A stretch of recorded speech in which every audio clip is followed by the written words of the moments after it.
4-5 хоногт л ерөөсөө мэдэгдсэн шүү дээ. Ерөөсөө сонирм болоод ирсэн байхгүй.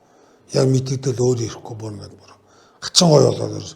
Тэгээд энэ хав маамч ингээд байхгүй болоод ирсэн байхгүй. Илүүний сироз буюу илүүний хатвар 4-р шатанд орсон. Тэгэл гидцүүдтэйгээ цанхаагаад хэвлээгээр дүүрэн ус ингээд битүү хав.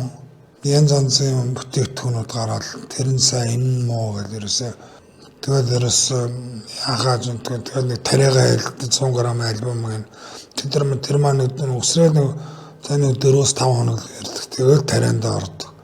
Амин чанар бол урт хугацаанд барьж чаддаг байхгүй.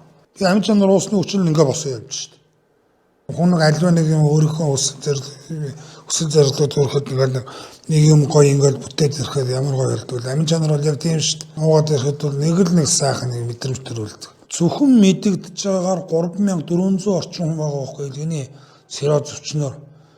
Тиймэрхүү улсуудад амин чанар бүтээгдэхүүн бол маш их тийм болно ш. Их тустай.